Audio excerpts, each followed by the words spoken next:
you say. Bless your heart, need it in the worst way. La la la, la la la la la la. I'm a champion, la la la. Hello, I'm Sharona Justman. I'm the co-founder of the Israel Conference, and today we're bringing you another fascinating conversation where we interview people who are influencers and category creators, businessmen, entrepreneurs, and venture capitalists, all to show you the importance and the wonderfulness of the vibrant Israeli economy. Today, we're very, very fortunate to be meeting with Yossef Idan. He's the CEO of Idan Insight Travel and also has a very illustrious military career. We have a big fortune to chat today about the events of Israel and the future of Israel. Yossef, welcome. We're so happy to have you with us. Thank you, Sharana. Thank you for having me. It's a pleasure. I want to mention that we toured with you in Israel and we got a sense of what's going on in the middle of the country and partially in the south. It was fascinating to understand, and we really appreciate that. And I'd like you to share with us a little bit about how you got started in your business career. What was your education and what launched you into the world of travel? Oh, sure, certainly. It actually started 2.5 decades ago exactly. It was supposed to be my, I would say, sidekick job in order to earn enough money to go to medical school like my mother. Any Jewish mother would want that. But I fell in love with the content, with the people, and of course with the outdoor. Starting as a tour guide and doing some internship in Middle Eastern studies, religion studies, and then, through the year, editing up psychology studies and putting all this together, touring the land of Israel and abroad, by the way, with people from all around the world, gave me not just the pleasure of being and teaching and so also learning from people. I try to focus exciting issues that are happening in the Middle East, and the biggest one arrived in March 2011 when I completely deviated my company into focusing on geopolitics, Middle Eastern geopolitics. March 2011, I'll remind you, is the Arab Spring, as they used to call it back then, starting in Tunisia, following up to Egypt, and later on to Syria. And people were fascinated not just to see the news live with their own eyes, is also to understand that what's happening in the Middle East actually affecting worldwide. Its economy, its demography, its security, and people came to learn and to understand it better. Yossef, you have a deep archaeological background, and it's an interesting aspect when you tour around and you see the deep and long history of Israel through your eyes, as you showed us some archaeological digs, some mosaics, some places that have converted from churches, and the history of Israel in the center of Israel. And interestingly, the Israel Antiquities Authority has a tour of ancient mosaic touring around the world in different museums. So could you tell me a little bit about how you have such a broad archaeological background?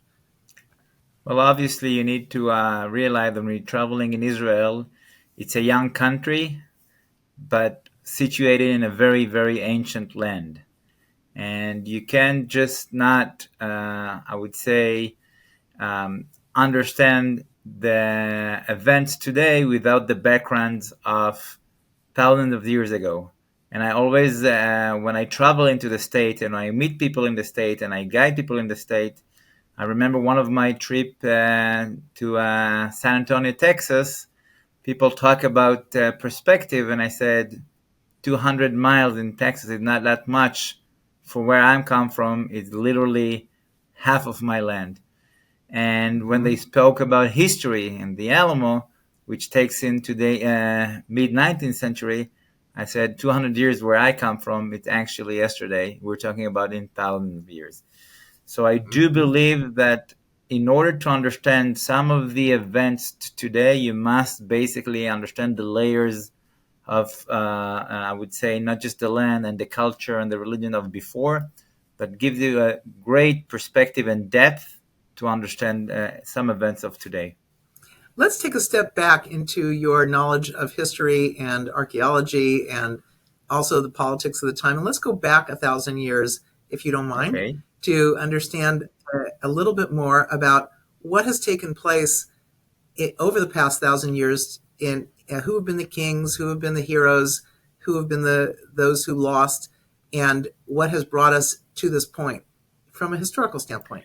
Oftentimes, the general public is not aware, as you pointed out, of the events of the past that brought us to the present. And historically, we learn about this either through a discussion like this or going to a museum or reading a history book. And I think we have an opportunity with you to get a snapshot and a quick overview to give us some insight to the history of the area. Well, you're challenging me, Sharona, which is good. I like the challenge because once in the past, I used to, I would say, brand part of my tours as 8,000 years in 8 days. And now you want to take me 8,000 years in a few minutes.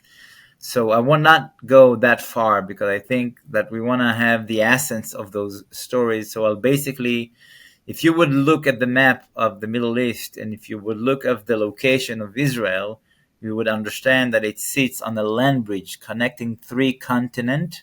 So before we been able as a human being and as a culture to cross bodies of water or cross bodies of sand like the desert, we used to walk, and we used to walk in the Fertile Crescent.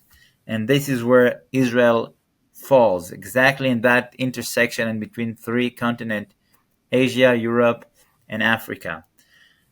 That understanding would give you why Israel became such a focal point, no matter whether it was a Christian leadership, a Muslim leadership, a pagan leadership, a Jewish leadership.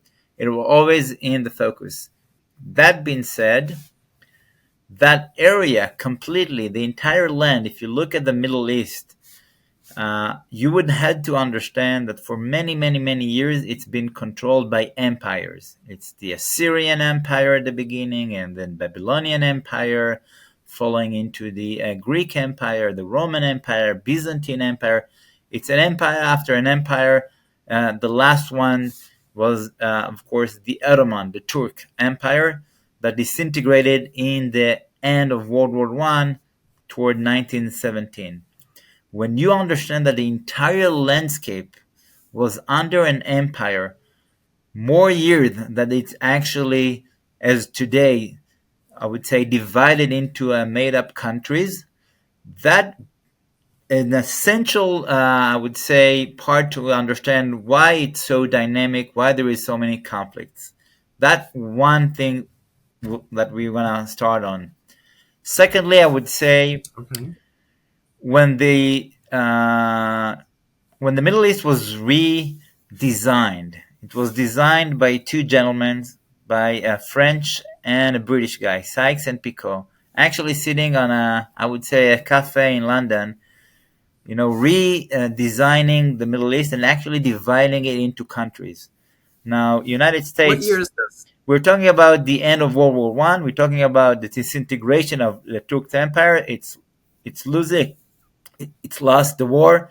So we're talking about around 1918 or so. So 1917, this is where they starting, designing the map and implicated in 1918. And this is basically dividing that massive landscape that used to be controlled by empires into nation states, so to speak.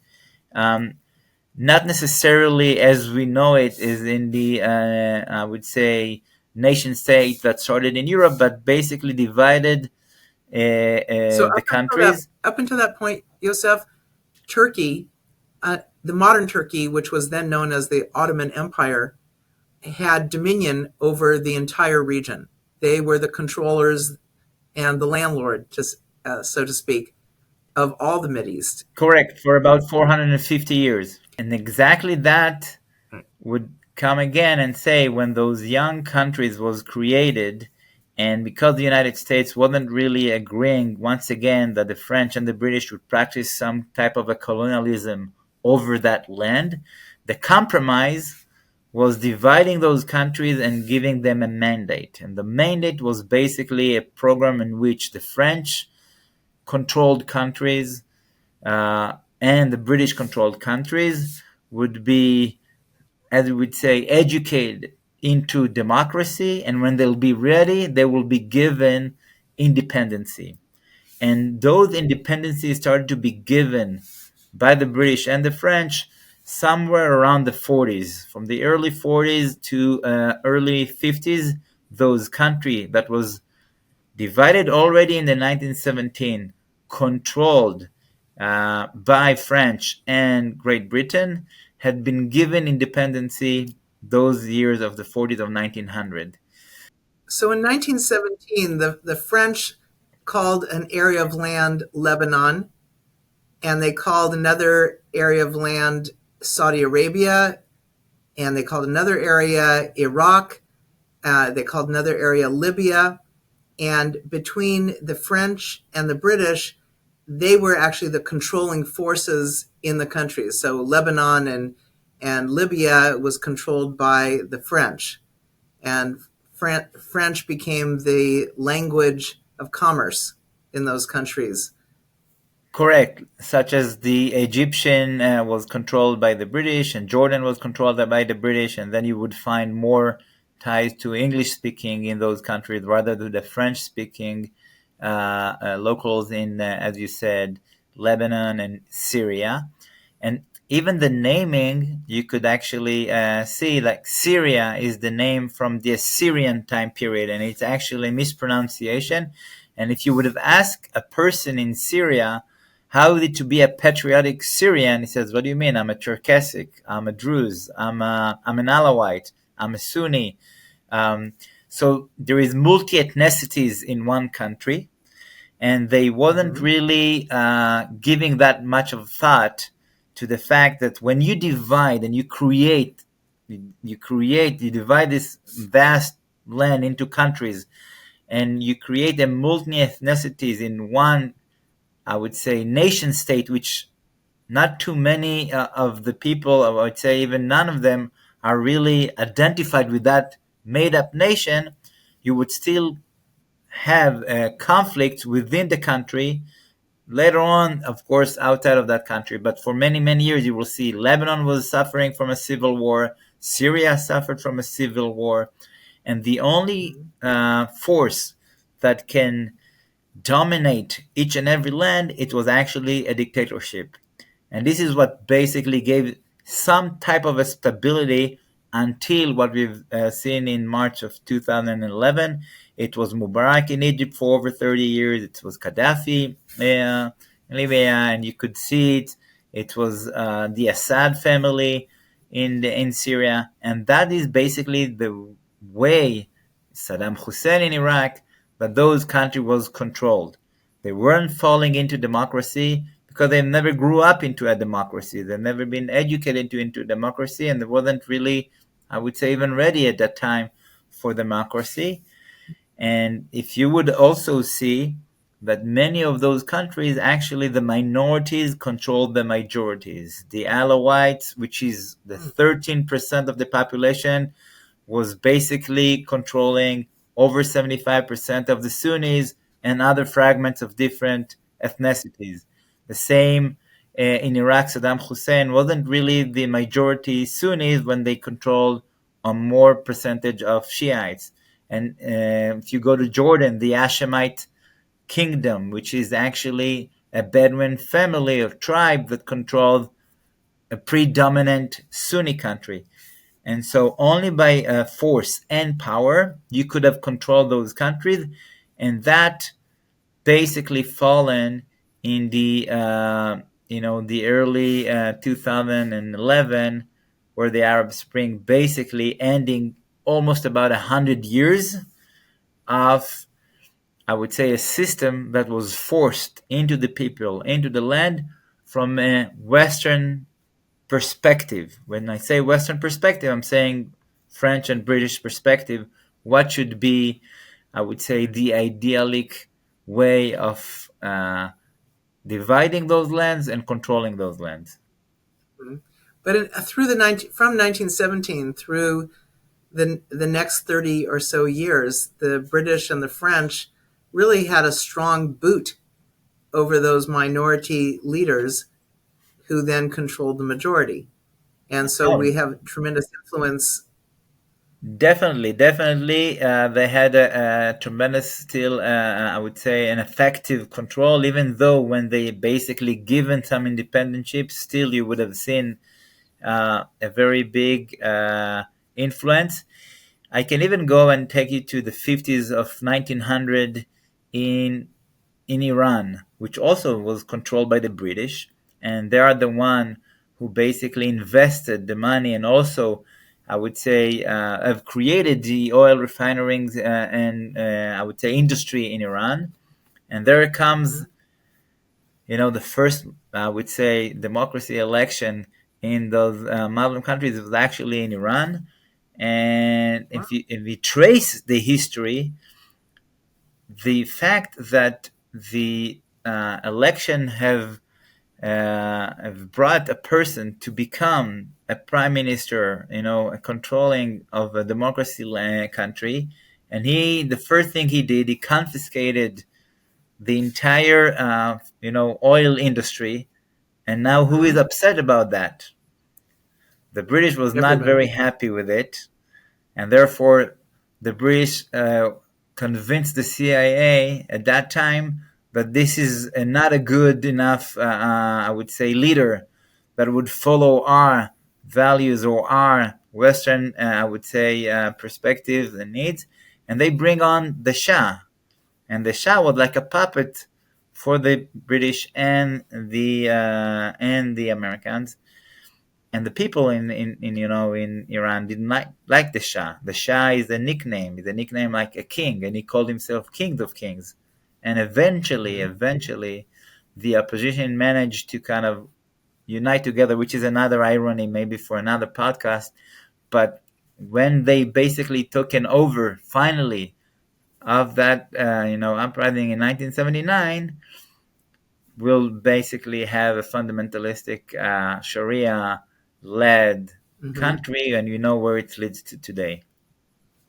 Yes, that's existent till today, fueled by the oil, which were the interests in 1917 by the British and the French and ultimately the US as well. So the oil is greased the progress of that area to become the fire pot that it is today. Yeah, and if you really want to differentiate between, for example, Syria uh, to another countries, or I would say successful countries within the Middle East, and we say, but you do have the Emirates, and you do have Qatar, and you do have other countries which are very successful. How come they are successful when you will see the others that are not? I will convince you to look into them, and you will understand that those countries actually it's a single tribe with a flag. So it's basically not a multi-ethnicity country like the other. It's actually a single ethnicity, and therefore there is no inner conflicts that basically reflect and create those problems that other countries had suffered from. So if you take Qatar, the Emirates, Saudi Arabia, which is a vast land with still a tribe that controls it, with no inner conflicts and issues, those countries can thrive, can prosper, and today basically effectively using that successful economy to, I would say, affect dramatically, of scenes today. Take Qatar, for example. Um, Not a big country, not a big army, but the producer of all the media within the Middle East, Al Jazeera, it's basically broadcast and made and funded by Qatar. And you probably know better that media can control people, understanding people mind, that actually gives you a lot of power. I'd like you to tell me about your experience on October 7th And which direction did you face your car? So I live about 25 miles out of Gaza Strip. My commander lives in one of the kibbutzes, which is in the Gaza envelope, one of the closest kibbutzes to the Gaza envelope. Um, 6:30 in the morning, where we live, we can see everything, we can hear everything, but normally nothing comes toward us. And so we went out of biking. We live in a place called the Tuscany of Israel. It's all about vineyards and grapes. But by 7:30, we realized that the regular sound of artillery falling, it's a little bit more massive than we normally used to hear on a regular basis. We climb up to a hill, meaning me and my other friends, David, which is also a ranking officer in the unit that I actually oriented from. And we were seeing the mushroom of smokes coming out of our distance in the west. And by 7:30, the pickup truck, the famous one in the city of Sderot, is loaded with the tourists of the Nukhba Hamas terrorists, realizing whether it's a fake news or not, we should be back to our village. I'm also the commanding person of the squad, which each and every, I would say, community have. Nevertheless, the communities are alongside borders. And so by 8 o'clock, I'm calling to my commanders actually in the kibbutz, trying to realize what's going on. And I hear him that he's in the middle of a battle, actually, for the life of himself and his family, his wife and kids, helping a wounded soldier, um, you know, to have a press on his blooded wound. And I asked him, so do you want me to come and help you at your village, or where do you want us, me and my team? And I said, you should go north. Now you need to understand the notion of what I've just told you. He's actually coping at that specific kibbutz. 350 terrorists have invaded, and he's fighting for his life of himself and his family and his friend, and he sends us north, realizing that probably a war started. The war that we have anticipated is the multi-front war from the north, from Syria, from Hezbollah in Lebanon. And so early morning, I'm already driving to the northern border, and I was probably the first officer of our division who literally reached to the headquarters in the border itself, analyzing the situation of the enemy and, of course, the situation of our forces, and taking actions to prevent invasion In in the north. At the border with Lebanon, not Yes, the correct. border with No, no, Gaza. directly to the north, because once again, early morning at that time, when the chaosity and not really clear understanding of the situation itself, the I would say even the fear was that the same amount of invasion would come from the north, and what we have anticipated is a multi-front war to start. We anticipated that would come from the north. We never really anticipated that it would come in a massive like it did on October 7th from Gaza. So I found myself very early in the morning, around 9 o'clock, already driving north. uh, Earlier than noontime, I'm already in the headquarters on the border of Lebanon, you know, analyzing the situation at the border. Who joined you, and how did you get your team together so rapidly up in the north at the border of Lebanon to offset the Hezbollah? A great question. Today it's roughly very easy. You all have your WhatsApp group. Uh, of course, I'm texting all my officers below me. I have a team of almost 50 officers, which I've basically told them that I'm on my way north. Get ready. I'm gonna give you a call, and just be on an alert that by 2 hours you need to reach to the mother, to the headquarter base. And it's interesting. You know that we have not yet received an official, I would say, recruiting order. The army was not, prepared to what have happened in October 7 and did not release, I would say, a direct and an official order to recruit. And we've recruited ourselves. The official recruiting order, we have received it 3 days after, only on October 10th. This is when the headquarters in Tel Aviv have sent us an official recruiting order. But back by then, all my team was already in the evening of October 7th, operating in the northern front and making sure that as many more team would come to create the impression for the other side, for the enemy, for Hezbollah, that the momentum for them to invade Israel is gone, and we're already there. We're already ready, and the division that I was a part of, it was the first and the biggest and the largest reservist division that managed in 12 hours to already be complete with full battalions on the border, which was an achievement that nobody anticipated. And we're very, very fortunate that we've been trained to do so, in the 2 years before then. Now, in addition for you fighting in the north and pretty much pushing back Hezbollah for a period of time, you then went back to Gaza and you were part of destructing the underground metro kingdom. Could you explain a little bit what is that? We've all heard about the tunnels, but I didn't realize that it was called a metro kingdom. Well, basically, after 3.5 months in the front, in the northern front, I was requested to go down and to assist some of the special forces entered under the 98th Division into Khan Yunis. Gaza Strip is roughly a very small piece of land, but still divided into 5 different brigades.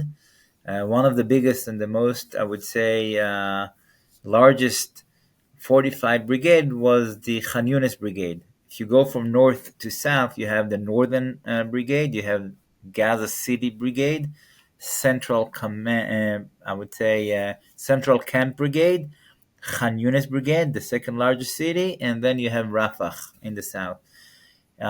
They call it the kingdom because if you would have got more familiar with the underground system of Hamas, which is the most complex and the most vast that any army had ever seen, which not just massive in the amount of 700 kilometers, it's also the sophistication and the complexity. It's deviated to 3 different levels. The highest level that I would say closest to the surface is around 40 to 45 feet deep. Another, it's to about 140 feet deep, and the deepest one it reaches more than 200 feet deep in the ground. Actually, I used an elevator to go all the way that depth, and it's pretty amazing if you to visualize if you're in your house or in an office, each floor is around 10 feet. So if you're saying it's 200 feet, that's a 20-story building. Exactly right. That's exactly the measurement. It's about 20-story building. And so it's obvious that using an elevator to go, 200 feet below ground to find a very vast, big, I would say, paved, pretty organized with electricity, with, I would say, supplies of air and water and kitchens, restrooms, everything you need in order to stay a long time underground, saved by the bombarding of the Israeli Air Force, and all what they basically wanted is to survive as long as they can in order to prevent from Israel to maneuver within to Gaza. This is also why the kidnapping of so many civilians, and they've been referred to the kingdom because that was belonged to Sinwar. Sinwar orientedly is coming from Khan Yunis, and this is where we detected a very big and complex compound that included also the headquarters, not just of the brigade itself, also the I would say strategic levels of Hamas. And people ask us so many questions. I had officers that came from all over the world in different armies to try to understand and learn how we've dealt with the density of the urban area, including this subterranean sophisticated system, and only where they're seeing with their eyes they could really understand. I used to ask them before, where do you think the enemy and how many degrees are they surrounding us? So most of the people would answer, it's surrounding you by 360 degrees. I said, no, it's actually 720.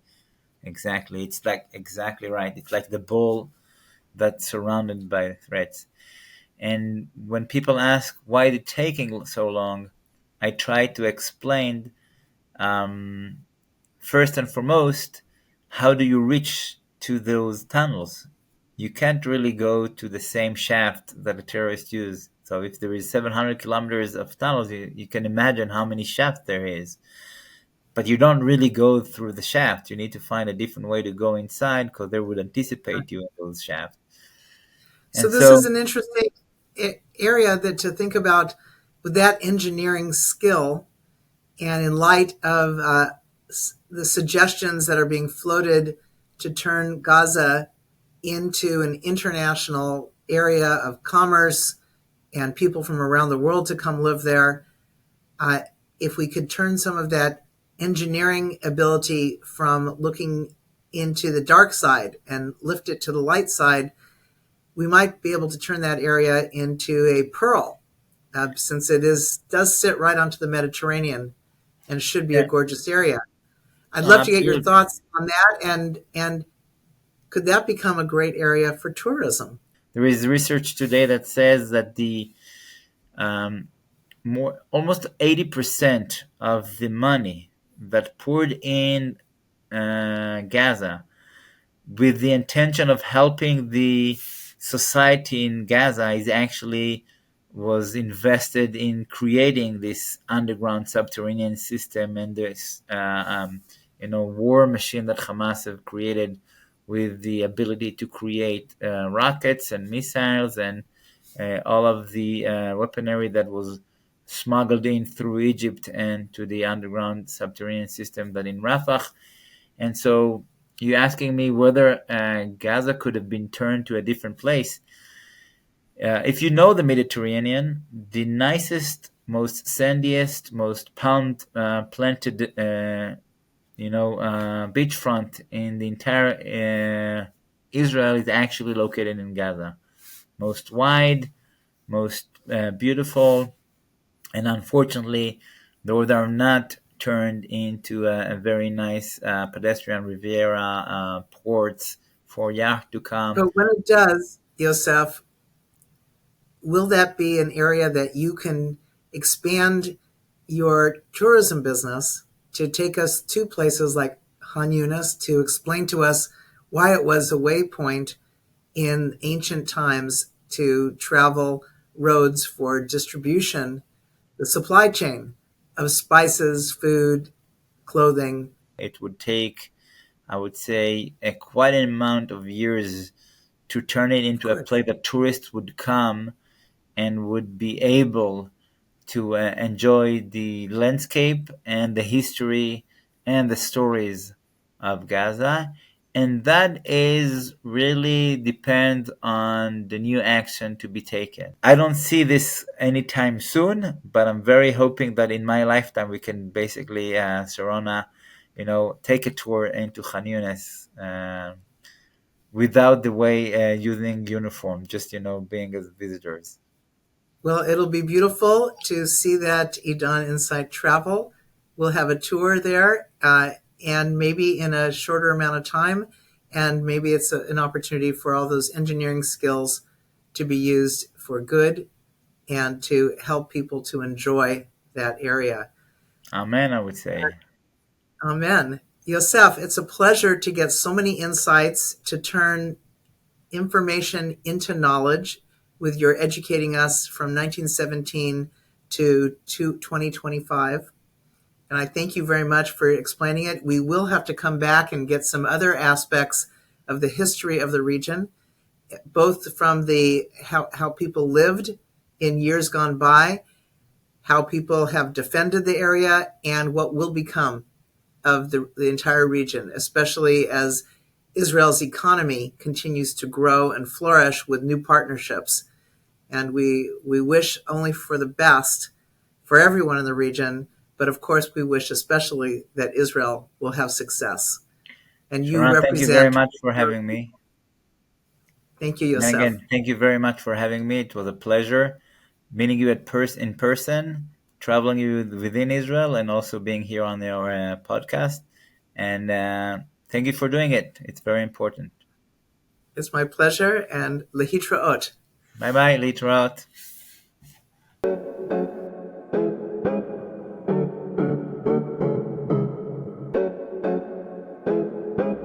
To see more conversations with extraordinary Israeli business entrepreneurs, visit theisraelconference.org.